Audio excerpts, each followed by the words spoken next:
여러 가지 그 일도 있고 성탄절도 있고 해서 그 전에 보던 말씀이 조금 이렇게 중단이 됐는데 다시 출애굽기로 돌아가겠습니다. 출애굽기 30장. 오늘 아침에는 출애굽기 30장 1절에서 10절에 있는 분향할 제단에 대해서 살펴보도록 하겠습니다. 지금 우리는 하나님께서 모세에게 주시는 말하자면 성막 설계도에 대해서 쭉 보고 있습니다. 많은 말씀들을 봤습니다. 지금 다 챙겨볼 수는 없고요. 앞에 이런 말씀 드리기 좀 그런데 다 까먹어도 괜찮습니다. 물론 지금 안 까먹고 다 외우고 계시겠지만, 어떻게 해야 되고 하는 거 다 아시겠지만, 몰라도 됩니다. 그냥 예수 잘 믿으면 됩니다. 네. 그런 마음을 가지고, 편안한 마음을 가지고 이 말씀을 대하면 좋겠습니다. 오늘 우리 살필 말씀은 분향할 제단입니다. 지금 요 있는 거 안 읽었습니다만, 안 읽을 것입니다. 또 쭉 읽어보면, 와, 이리 만들어야 되나, 이런 생각이 들 거예요. 근데 요렇게 된 제단은 모르겠어요. 저쪽 유대교, 지금 이스라엘 유대교 그 사람들은 요렇게 만들어가고 할란지 모르겠는데, 그래서 오늘날, 예수를 믿는 모든 교회들에서 요런 분향단을 만드는 것은 내가 본 적이 없습니다. 그거 왜 안 할까요? 예수 안에서 다 완성되어졌기 때문에 그렇습니다. 그러니까 편안한 마음으로, 하나님께서 우리에게 이렇게 분향단을 만들라고 하셨구나. 그럼 분향단을 왜 만들라고 하셨는가 하는 그런 거 좀 생각해 보도록 하겠습니다. 우선 1절 보십시다. 아예 제목도 분향할 제단 이렇게 되어 있죠. 1절, 너는 분향할 제단을 만들지니 뭐 가지고 만드느냐 하면 조각목으로 만듭니다. 이 조각목은 광야에서 흔하게 구할 수 있는 아카시아 나무를 말합니다. 근데 본 제단에 가서 솔로몬 성전도 그럼 아카시아 나무로 만들었냐? 그건 아닙니다. 그건 그때 가서 보기로 하고. 그러니까 우리가 하나님께서 이렇게 제단을 만들고 안에 성전 기구를 만들고 할 적 이렇게 보면은 그 성경에 성전이 여러 군데 나오잖아요. 그죠? 지금 이 광야에 성막이 있고 솔로몬 성전이 있고 나중에 나라가 망하고 난 다음에 돌아와서 스룹바벨 성전이 있고 그 다음에 또 헤롯 성전이 있고 그렇잖아요. 그죠? 근데 그것들이 그때도 스룹바벨 성전 같은 거는 전부 나무로 다 짓거든요. 아무것도 없으니까. 그럼 중요한 건 뭐냐면 이런 성전이나 성막이나 이런 제단을 통해서 하나님이 우리와 함께 계시다. 이걸 하려고 하시는 거지. 요래 안 만들면 끝 이런 뜻이 아닙니다. 꼭 요런 재료를 가지고 요렇게 해야 된다 이런 게 아닙니다. 하나님은 사람이 손으로 지은 성전에 거하시지 않습니다. 그죠? 요 공간 안에 있다고 생각하시면 안 돼요. 교회 오면 하나님 계시고 저 문 밖에 나가면 하나님 안 계시고 그런 생각을 가지면 안 되죠. 그죠? 자, 다 아실 거니까 넘어가겠습니다. 2절. 길이, 너비, 네모 반듯, 높이 2규빗 이렇게 해서 뿔을 가지고 그걸 이어지게 만들어라. 그 뿔은 제단 상면, 전후, 좌우면과 뿔을 순금으로 싸고 주위에 금태 두르고 하여튼 제단이니까 네모 반듯합니다. 그죠? 직사각 형태의 그런 모습입니다. 그리고 고리 2개 만들고 이 고리에 채를 만들고 제단을 매는 채를 다 깨라. 그러니까 이 분향할 제단도 채에다 탁 끼워가지고 이렇게 제사장 무리가 레위인들이 운반을 합니다. 그리고 그 위치가 있습니다. 위치가 어디 넣느냐 하면요. 6절에 보면 그 제단을 정극의 위, 속죄소 맞은편, 곧 정극의 앞에 있는 휘장 바로 앞에 딱 둡니다. 무슨 말인지 아시겠죠? 성전이 있고요. 성소가 있고 지성소 있잖아요. 지성소 안에는 언약궤와 그 위에 속죄소, 천사 모양으로 이렇게 돼 있는 거, 뚜껑 역할을 하는 그게 들어가 있고, 그 휘장이 있고, 그 휘장이 나중에 예수님 십자가 지실 때 위에서 아래로 촥 갈라지거든요. 그 바로 앞에 이 분향단을 둡니다. 그러니까 이 분향단은 굉장히 중요한 역할을 하는 것이다 하는 거죠. 성막 안에 속죄소 바로 앞에. 그러니까 지성소와 성소 그 사이에 휘장 바로 앞에 딱 있다 이 말이죠. 그러면 이 분향할 제단은 말 그대로 향을 피우는 거잖아요. 그죠? 그 향을 피우는 제단은 언제 해야 되는가 하면 아침 저녁으로 해야 됩니다. 7절에 보면 아침마다 아론이 그 위에 향기로운 향을 사르고 저녁 때에도 또 사르고, 그래서 밤낮으로 하나님 앞에 아름다운 향을 살라서 올려드려야 된다. 이 향은 8절 끝에 너희가 대대로 여호와 앞에 끊지 못할 것이다 이렇게 하고 있어요. 그리고 9절 다른 향을 하면 안 됩니다. 다른 제단에 불을 해도 그거는 뭐 하나님 앞에서 용납되지 않지만 이 향도 다른 향을 사르면 안 돼요. 그러면 이 향 만드는 제조법을 알려주셔야 되잖아요. 그죠? 그 제조법이 어디에 나오는가 하면 출애굽기 30장 우리 지금 보고 있는 장의 34절에서 38절을 보시면은 거룩한 향 이래가지고 여러분 성경 갖고 계시죠? 거기 보면 34절에 보면 제목이 아예 거룩한 향 이래 돼 있어요. 요래 만들어야 됩니다. 향 제조법 한번 볼까요? 혹시 너무너무 주님에 대한 열정이 가득하고 또 이렇게 그 시간이 있고 좀 이래 하시면 한번 이거 만들어 보세요. 34절 여호와께서 모세에게 이르시되 너는 소합향과 나감향과 풍자향의 향품을 가져다가 그 향품을 유향에 섞되 각기 같은 분량으로 하고, 그 저는 이게 소합향이나 나감향이나 풍자향이나 이런 게 뭔지 잘 몰라요. 유향 뭐 알려진 말에 의하면은 이 소합향은 뭐 팔레스타인의 나무 진액이라고 하고요. 근데 나감향은 아마 갑각류 조개류 껍질에서 나오는 향인 것 같아요. 그 다음에 이제 풍자향은 그 아라비아산 나무 수지라고 합니다. 유향 이거는 뭐 말할 것도 없이 감람류 기름으로 만든 거고요. 똑같이 1대1로 배합을 해가지고 그것으로 향을 만드는데 향 만드는 법대로 하랍니다. 그리고 소금을 쳐서 성결하게 하고, 그리고 그걸 곱게 찧어가지고 내가 너와 만날 해마가 정극이 앞에 두라. 즉 이게 분향단 거기 항상 두라 이 말이죠. 이 향은 너에게 지극히 거룩하다. 요렇게 이 하나님께서 제시하시는 이 방법 요대로 만들어야 된다. 그죠? 근데 이거를 하나님 앞에서만 해야지. 야, 그 향 참 좋더라. 우리 향수 이렇게 하듯이. 그죠? 이렇게 사람을 위해서 썼으면 큰일 납니다. 37절 네가 여호와를 위하여 만들 향은 거룩한 것이니 너희를 위하여는 그 방법대로 만들지 말라. 그죠? 요거 만들어 갖고 괜히 뭐 몸에 바르고 다니고 그러면 안 됩니다. 하나님 그래 하지 마라 그랬어요. 또 향을 만드는 까지는 좋은데 냄새 맡으려고 이 같은 것을 만드는 모든 자는 죽습니다. 그 백성 중에서 끊어집니다. 그죠? 향에 대해서 전에 한번 뭐 간단하지만 한번 들었다. 이 정도만 생각하시면 되겠습니다. 자, 그러면 이제 본격적으로 왜 이걸 만들라 하는가 하는 것을 생각해 보도록 하겠습니다.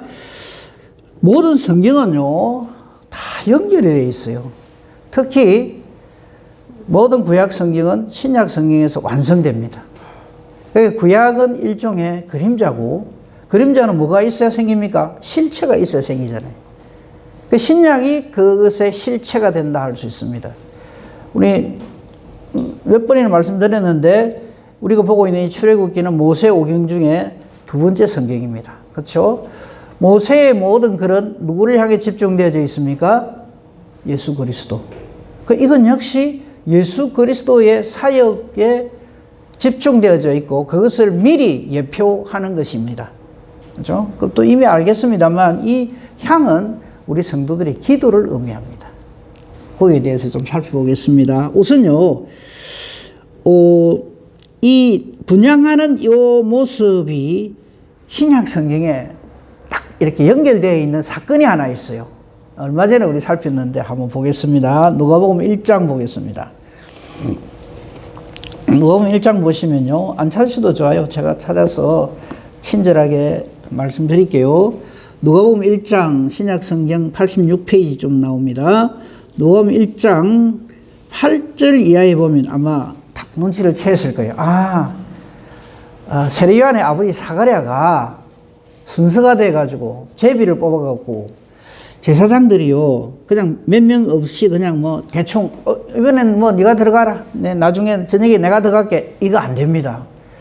24반열이 있어요. 이것도 다음에 제사장 반열이 나올 겁니다. 24반열 중에서 이 사가랴는 8절에 보십시다. 누가복음 1장 8절은 마침 사가랴가 그 반열의 차례대로 자기 반열이 됐어요. 그렇죠? 그 24반열 중에 8번째 반열인 아비야 반열. 아비야. 그게 5절에 보면 이 제사장 그 사가랴가 아비야 반열이라고 소개되어 있어요. 5절에 보면 유대왕 헤롯 때 아비야 반열의 제사장 한 사람이 사가랴다. 이렇게 되어 있죠. 그죠? 그러니까 이 사람이 24반열 중에 8번째 반열인 아비야 반열의 제사장인데 제사장 직무를 그 자기 반열이 되면 이제 행합니다. 그런데 아무나 들어가는 게 아니라 9절에 제비를 뽑아서 들어갑니다. 그렇죠? 그러니까 이게 진짜 하나님의 은혜로 하나님의 제단에 그 성막 안에 성전 안에 들어가서 이렇게 맡겨주신 사명을 감당한다 이거죠. 그래서 우리가 하나님 일을 맡았으면은 이 하나님 뜻이라 하는 것을 깨달아 알아야 합니다. 반열의 차례대로 제비를 뽑았는데 딱 순서가 걸린 거예요. 그리고 9절 한번 보십시오. 제사장이 전례를 따라 제비를 뽑아 들어가서 뭐 하는가 하면 주의 성전에 들어가 분향하고 이렇게 되어 있죠. 그죠? 이 분향하는 이게 지금 현재 우리가 지금 보고 있는 출애굽기 30장에서 말을 하는 이 분향단이다 이 말이죠. 그러니까 이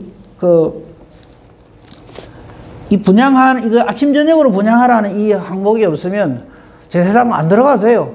그냥 한번 피워놓고 그냥 뭐 꺼질 때까지 놔두고 이래 되는데 아침 저녁으로 들어가서 상을 사르고 하는 그렇게 정해놓은 그에 따라서 아비야 반열에 있던 이 세례요한의 아버지가 될 사가랴가 제비를 뽑아가 딱 걸려가지고 들어가서 주의 사자를 만나게 된다 이 말입니다. 그죠? 그러니까 이게 요런 거하고 이렇게 연결해서 보면은 이렇게 기억도 잘 되고 잊어버리지 않고 뭐 그렇게 되겠죠. 어쨌든 요렇게 합니다. 그죠? 이렇게 하고 그 다음에 한번 봅시다. 요 일을 하는 때가 있어요. 언제 하는가 하면요. 대속죄일에 10절을 한번 보십시다. 아론이 1년에 한 번씩 이 향단불을 위하여 속죄를 합니다. 그러니까 하나님 앞에 이 향은 하나님 우리 성도들의 기도라고 나중에 계시록에 나옵니다만 그거 보겠습니다만요. 먼저 이것부터 봅시다. 1년에 한 번씩 대대로 속죄를 합니다. 이거를 대속죄일이라 그래요. 그게 대한 말씀이 레위기 16장 29절 이하에 있는데 안 찾으셔도 좋습니다. 제가 요런 게 있다는 것만 알고 계시면 되겠어요.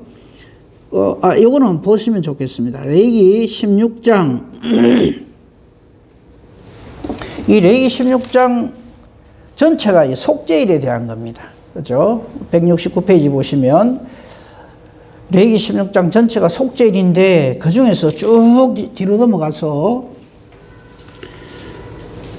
29절부터 한번 보겠습니다. 이거 보면요. 대속죄일에 대한 그냥 보통 때도 속죄의 은혜를 우리에게 주시지만 대속죄일을 하나님께서 정하십니다. 29절입니다. 너희는 영원히 이 규례를 지킬지니라.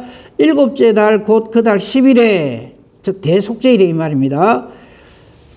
너희는 이 날을 안식일로 지키는데 30절 이날에 너희를 위해 속죄하여 너희를 정결하게 하리니 너희의 모든 죄에서 너희가 여호와 앞에 정결하리라. 이건 하나님이 이렇게 선포하시는 거예요. 이렇게 정하시는 거예요.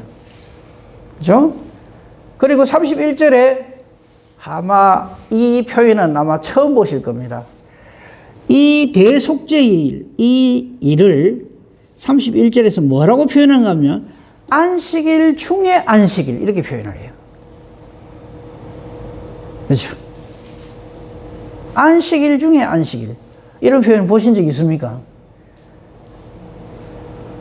안식일 중에 안식일. 대속죄일이 바로 그런 뜻이라는 거죠. 그냥 속죄만 해도 엄청난 은혜인데 대속죄일이란 말을 대자를 붙여주세요. 그 의미가 뭐냐면 안식일 중에 안식일이다. 그죠? 바로 이 안식일 중에 안식일을 하나님이 정해주신 이 대속죄의 은혜가 있기 때문에 이게 대제사장이 1년에 한 번 들어가서 온 이스라엘 자손의 모든 죄를 위하여 속죄를 합니다. 그게 34절에 나오죠. 이는 너희가 영원히 지킬 규례라. 이스라엘 자손의 모든 죄를 위하여 1년에 한 번 속죄할 것이니라. 이렇게 되어 있어요. 이거 해마다 1년에 한 번 계속 해요. 그러다 이게 완전하게 완성되는 게 뭐예요? 예수 그리스도의 십자가 대속 사건이다 이 말이에요. 그래서 예수님은 안식일의 주인이시다. 그러니까 하나님께서 이렇게 우리에게 주신 것은 장차 오실 예수 그리스도를 계속 알려주시는 거예요. 근데 영적으로 잠에 빠져 있는 사람은 무슨 말인지 모르는 거죠. 그 예수님을 자기 백성에게 오신 하나님을 완전히 부인하는 거죠. 요 규례는 갖고 있어요. 근데 이 규례는 우리가 요래 지키면 나중에 하나님 나라 간다. 요렇게 생각하는 거예요. 우리는 예수님 때문에 구원을 받지 우리가 말씀을 잘 지켜서 구원받는 거 아닙니다. 근데 자꾸 우리 신앙생활을 또 오해하실까 걱정이 돼. 제가 말씀 지키지 말라는 말이 아니에요. 예수 믿는 게 말씀 지키는 겁니다. 이게 안 돼 있으면 예수 믿는 거 따로 내 신앙생활 따로 요렇게 생각을 해요. 요렇게 생각하는 거죠. 대체로 예수님이 내 죄를 위해서 십자가에서 돌아가셨을 때 나를 위해 피를 흘리셨 감사합니다 하나님. 내가 나를 위해서 내 죄를 사해 주시니 감사합니다. 그러니까 지금부터 내가 잘하겠습니다. 이래 신앙생활 하려고 하거든요. 예수님 때문에 내 죄가 사인가 하면 그 자리에서 주저앉아요. 이거 밖에 붙네. 그 순간 나는 죽는 거예요. 이거 내가 사는 것이 내가 주 안에서 사는 거구나. 내 안에 주님이 계시는 거구나. 이래 되는 거죠. 그래서 우리는 우리 하는 이 모든 것을 뭐라 그럽니까? 예수 믿는다라고 합니다. 내가 신앙생활 잘한다라고 표현을 하면 안 됩니다. 자, 조금만 더 봅시다. 안식일 중에 안식일이다. 그래서 34절에 레위기 16장 34절에 이스라엘 자손의 모든 죄를 위하여 1년에 한 번 속죄할 것이니라. 이것이 완벽하게 우리 인간의 역사 속에서 이루어진 것이 안식일의 주인이신 예수 그리스도의 대속의 죽으십니다. 그래서 우리 그제 성탄절 했잖아요. 이거는 이 약속을 위해서 약속대로 여자의 후손으로 예수님을 동정녀의 몸에서 존재케 이 땅에 오시게 하시고 이걸 알려주시고 이 일이 바로 하나님께 영광이요. 이 일이 바로 이 모든 대속의 일이 이루어지는 그 사람들에게는 하나님의 평화가 하나님의 평강이 주어진다. 그죠? 하나님과 하나가 된다. 임마누엘 된다. 이제 그 말입니다. 그리고 오시기는 오셨는데 그죠? 그 제자들이 요구하는 것처럼 영광은 추구하고 십자가는 사양하고 이러면 어찌 되겠습니까? 그냥 이 땅에 한 훌륭한 사상가, 영웅 이 정도밖에 안 되죠. 근데 예수님이 오신 목적은 우리를 위해 대속의 피를 흘리시기 위해서 하나님의 어린 양으로서 온 인류의 죄를 감당하시는 그 일. 근데 이걸 제자들이 모르니까 자기들이 살고 있는 그 시대에 자기들 출세시켜주는 사람으로 생각을 하는 거예요. 그게 이해가 됩니까? 말도 안 되죠. 우리가 말씀을 깨닫지 못하면 오늘날도 우리는 예수님을 내가 이 땅에서의 나은 삶을 위한 출세를 위한 내가 이 땅에서 행복하기 위한 그런 수단으로 예수님을 생각하는 거예요. 이거 안 되는 거죠. 부자 청년같이 되는 거죠.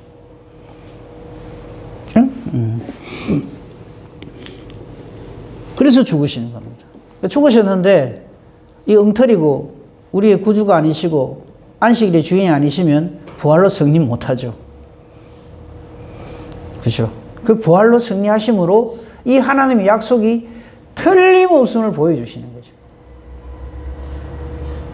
그래서 저는 우리 기독교를 부활의 종교 이래서 하는 말 정말 듣기 싫어합니다. 일단 종교라는 말 자체를 우리는 거부해야 됩니다. 종교는 사람이 만든 높은 가르침입니다. 그럴듯하죠. 듣고 있으면 누가 가라사대 이래야 하느니라 저래야 하느니라 그럴듯해요.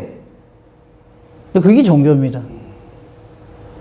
어떤 탁월한 어떤 현자가 나타나 갖고 이래 살아야 복을 받느니라 저래 살아야 행복하느니라 그거하고 예수 그리스도의 이 하나님의 정하심에 인간 구원에 이거하고 어떻게 그걸 같이 놓을 수가 있냐. 그게 또 하나의 우상숭배고 또 하나의 이단 종교입니다. 이교도입니다. 부활로 능히 승리하시고 부활하셔서 성천하시는 것은 다시 오시기 위해서. 이 모든 일들이 이런 모든 것을 배경으로 해서 하나님께서 우리에게 주신 약속의 언약이죠. 그렇죠? 자, 다시 출애굽기로 돌아옵시다. 그래서 이 분향할 제단을 만드는 것은 그냥 제단 안에 둘 게 없어서 이런 거 하나 있으면 좋겠네. 향을 피울 때 이런 거 있으면 편리하겠네. 그래서 만들어진 게 아니다 하는 겁니다. 여기에 대한 확실한 말씀이 계시록에 나옵니다. 계시록 8장 여러분 다 짐작하실 거예요. 어떤 말씀일지. 계시록 8장에 보면 이 향에 대한 확실한 말씀이 기록되어져 있습니다. 계시록 8장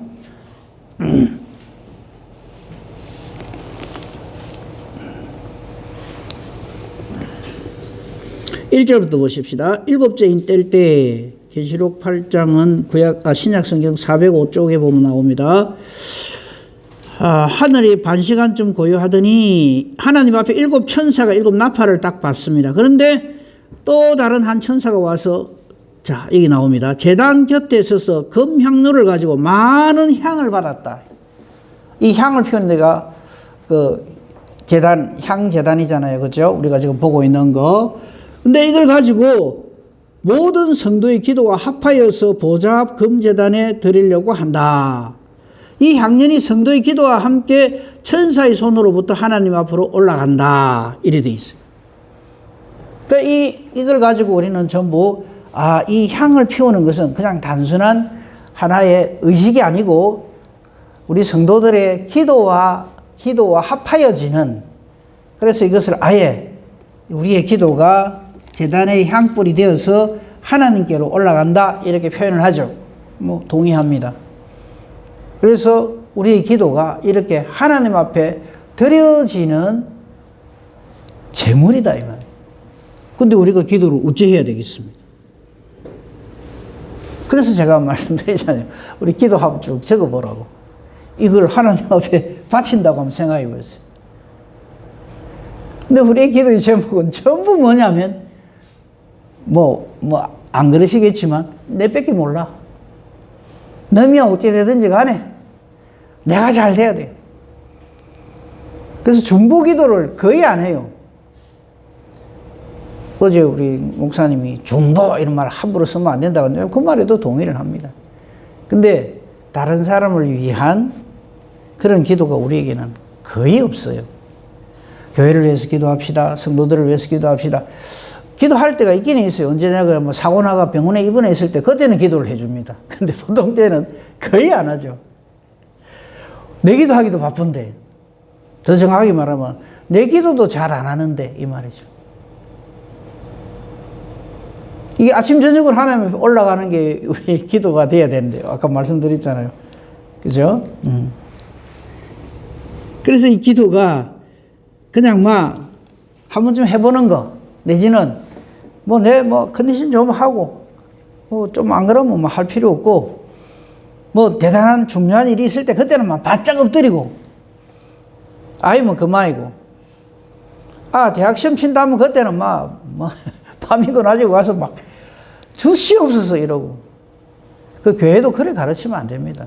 뭐 애들, 고3 아이들 뭐 할 때만 되면 교회에서 뭐 해가지고 기도해 해가지고 그 비슷한 그런 일들을 딴 데서도 많이 하잖아요. 그 대구 뭡니까? 대구 무슨 사입니까? 804입니까? 그거는 뭐 박이 터진다면서요. 아, 좋은 데 대학 보내려고. 그럼 그래 가지고 자, 좋은 대학 갔다 합시다. 그 아가 뭐 배우겠습니까? 어느 목사님이 이런 이야기를 해요. 고3인데 목사님 와서 기도 좀 해주세요. 그래서 예배 드리고 갔습니다. 그러면 그 자리에 누가 있어야 됩니까? 시험 치는 애가 와서 하나님께 기도하고 같이 예배 드리고 이래야 되는데 애가 없어요. 어디 갔습니까? 아, 공부합니다. 자는 놔두고 우리끼리 기도하는데 예배 드리고. 그래가지고 좋은 데 갔다 합시다. 그 아가 앞으로 신앙생활 어찌 할까요? 교회는 그럼 목사님 그 목사님 기도 안 해주면 될 거 아닙니까? 아, 그럴 수가 있습니까? 이래 기도해야죠. 앞으로 요런 신앙생활을 하지 않게 해주시옵소서. 이래 기도해야죠. 그런 것만 배우는 거예요. 아, 필요할 때만 주여 하는 거예요. 이게 신앙이구나. 요래 되는 거예요. 기도는 우리 잘 하는 말 있잖아요. 기도는 두 가지만 합시다. 기도는 하나님과의 대화. 그죠? 그 대화는 뭡니까? 주고 받아야 되잖아요. 근데 우리는 하나님 입 좀 다물고 내 하는 말 좀 들으세요. 이게 기도인 줄 알아요. 그럼 속사포처럼 합니다. 다다다다다다 해놓고 그래 해주세요. 능력 있으시잖아요. 요럴 때 한번 봐주세요. 요렇게 기도를 해요. 대화는 가고 오고 이래야 된단 말이죠. 하나님 뜻이 무엇인지 이 일에 대해서 하나님의 뜻이 무엇인지를 응답을 받고 그래야 될 긴데 내가 원하는 대로 되면 기도 응답 받았다고 그러고 안 되면은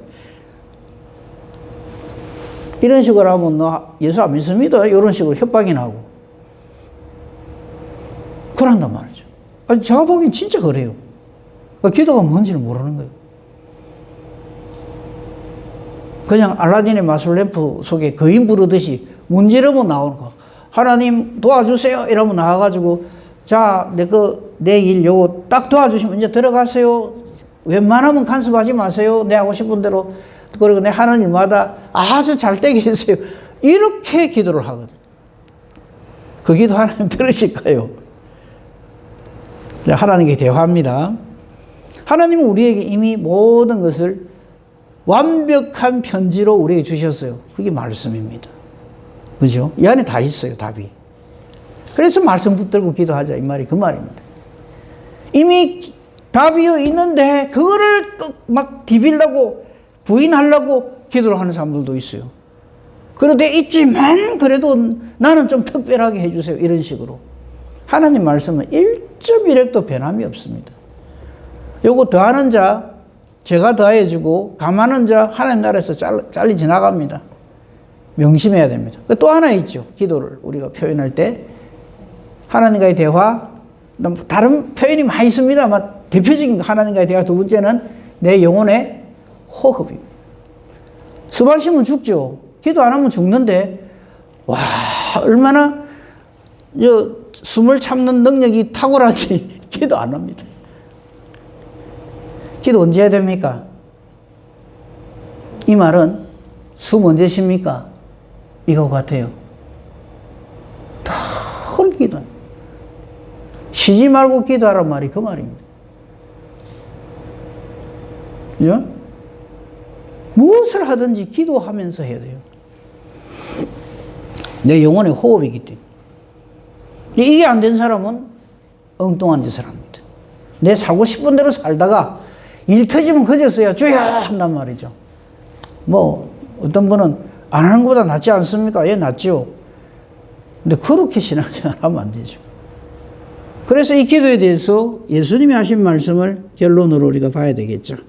마태복음 6장입니다. 마태복음 6장 하면 여러분 다 잘 아실 거예요. 예수님께서 공생이 시작하시자마자 산 위에서 우리에게 주신 가르침이 마태복음 5장, 6장, 7장인데 사실은 우리의 신앙의 모든 것이 여기 다 있어요. 기도에 대한 것만 보기보다도 한번 봅시다. 마태복음 5장 처음 시작할 때요. 복 있는 사람에 대해서 예수님이 처음 말씀하십니다. 복 있는 사람은 제가 여러 번 말씀드렸으니까 결론만 말씀드릴게요. 예수 있는 사람이 복 있는 사람입니다. 예수님이 함께 하시는 사람은 마음이 가난해집니다. 그전에는 몰랐는데 하나님 앞에서 애통하는 자가 됩니다. 하나님의 능력을 덧입어 온유한 자가 됩니다. 하나님의 의를 간절히 갈망하는 의에 줄이고 목마른 사람이 됩니다. 누가요? 그 사람의 인격이 아니요. 저는 신앙 인격 이런 말 하는데 뭐 그런 표현이 무슨 의미로 하는지는 알겠습니다만요. 신앙 인격이라 하지 말고 그냥 예수님이라고 하면 좋겠어요. 예수 있는 사람. 예수님이 함께하는 사람은 요래됩니다. 불쌍하게 여깁니다. 긍휼히 여기게 되고요. 마음이 청결해지고요. 화평하게 합니다. 의를 위하여 박해를 받습니다. 예수님이 없는 인간이 무슨 이런 일을 해요? 절대 안 합니다. 얼마나 이기적인데요. 지밖에 모릅니다. 그 사람이 이 세상의 빛과 소금이 되고요. 그 사람이 그 다음에 예수님께서 말씀하신 이 모든 말씀들을 깨달아 알고 지키는 자가 됩니다. 형제를 사랑하게 되고요. 간음하지 않는 자가 되고요. 엉뚱한 헛맹세 안 하는 사람이 되고요. 눈은 눈으로 이는 이로 그 인간이 내한테 어쨌는데 요래 안 합니다. 내가 하나님 앞에 원수 노릇을 한 것을 깨달아 알고 오히려 내 원수를 사랑하는 자가 되죠. 이게 전부 예수 믿는 사람이기 때문에 이렇게 되는 거예요. 근데 그렇게 생각 안 하고, 요래 나왔네. 요거 한번 지켜보겠습니다. 요렇게 지키려고 드니까네, 그게 말도 안 되고, 엉뚱하게 지키게 되는 거죠. 근데 해봤는데, 그거 안 되겠습니다. 그거 사람이 어째 그래 삽니까? 이러거든요. 사람이 어째 그래 삽니까? 그거까지는 맞아요. 그래, 절대 못 살아요. 근데 거기 결론으로, 그걸로 끝나버리면 그 사람은 예수 안 만난 사람이죠. 예수 만난 사람이라야 고래됩니다. 그죠? 그 사람은 원수를 사랑하게 돼요. 이같이 해야 마태복음 5장 45절에 보면 이같이 한즉 하늘에 계신 너희 아버지의 아들이 되리니 천국 백성 된다 이 말입니다. 근데 엉뚱한 짓 계속 하면서 그래도 하나님의 사랑은 끝까지 나를 사랑하시 나는 끝도 없습니다. 이러면 안 되죠. 그걸 맹신이라고 그럽니다. 하나님 말씀대로 신앙생활을 해야죠. 더 기가 막힌 말씀은 48절입니다. 한번 봅시다. 5장 48절을 보면 그러므로 하늘에 계신 너희 아버지의 온전하신가 같이 너희도 온전하라. 기함할 일이죠. 어째 이리 하겠어요? 안 되죠. 절대 불가능하죠. 딱 하나 있습니다. 나는 죽고 예수님 안에 있을 때. 이 모든 하나님의 계명은 예수 안에서 이루어지는 것이지. 예수님 도와주세요. 내가 얼마나 잘하는가 한번 보세요. 내가 한번 해볼게요. 신앙생활 자꾸 그래 하려고 그래요. 그 바람에 옆에 있는 사람 다 다칩니다. 다 그냥 상처받고 내 살겠다고 남 다 죽여버린 거예요. 그러면 안 되죠. 예수 있는 사람이 하나님이 기뻐하시는 구제를 합니다. 예수 있는 사람이 하나님이 기뻐하시는 기도를 합니다. 이제 봅시다. 6장 5절을 위하여. 근데 이걸 모르는 사람들은 기도할지 어찌하는가 뭐 외식을 합니다. 목사님 저 기도 못합니다. 누가 모릅니까? 기도 못하기 때문에 예수님 이름으로 기도하고요. 내 이름으로 기도하는 게 아니고. 근데 우리는 자꾸 사람에게 보이려고 기도를 해요. 그래서 기도 순서되면 도망가 버려요. 예배도 안 드리고. 그러면 차라리 부끄러워질 것도 적어 와서 해도 됩니다. 해도 안 해. 왜? 기도 잘하네 이 소리 들으려고. 기도 잘하네 소리 들을 때까지 안 하는 거예요. 그 집에서 기도 연습해가 오고. 호흡은 생명이지 연습이 아닙니다. 그죠? 그 예수님이 아예 딱 찍잖아요. 그 기도만 조금만 더 봅시다. 사람에게 보이려고 하지 마라. 그 사람에게 보이려고 회당과 큰어리 거리 어기에 서서 기도한다. 기도할 때 보면 하나님께 하는 건지 사람들으로 하는 건지 정말 헷갈릴 때가 참 많아요. 기도를 가지고 하나님을 또 가르치려고 들고 하나님 이랬는데 아십니까? 이런 식으로.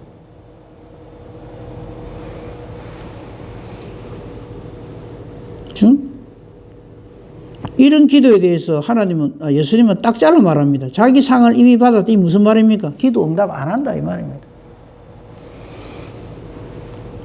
기도할 때 그래서 차라리 골방에 들어가서 은밀한 중에 계신 아버지 기도라 이러니까 이제 이때부터 또 골방 기도가 유행이 돼가지고 큰 거리에 여기에 서서 하든 골방에서 하든 하나님이 들으시는 기도, 하나님이 받으시는 기도자가 돼야 됩니다. 그 장소가 중요한 게 아니고요. 그리고 기도를 길게 하는 거, 기도할 때 중언부언 한 소리 또 하고 한 소리 또 하고 그래 하지 말라는 겁니다. 말을 많이 하여야 들으실 줄 생각하는데 아닙니다. 그리고 또 이렇게 해요. 내가 요 기도 제목을 내 입으로 말로 해야 이게 기도가 되는 줄로 생각을 해요. 아닙니다. 그러면서 예수님께서 아예 이렇게 말씀해요. 그들을 본받지 말라. 구하기 전에 너에게 있어야 할 것을 하나님 너희 아버지께서는 아신다. 이게 무슨 말일까요? 중심을 보신다 이 말입니다. 한마디 말 못 해도 예수 있는 사람이 주요 하는 이 말 속에 다 들어가요. 그러니까 하나님이 들으시는 기도자가 되라 이 말이죠. 그러면서 이렇게 기도를 가르쳐 주신 것이 바로 우리가 매 예배 때마다 하는 주의 기도입니다. 주께서 가르쳐 주신 기도. 그죠? 시간이 많이 갔습니다. 이거 내일 연결해서 또 보도록 하겠습니다. 기도하겠습니다. 아버지 하나님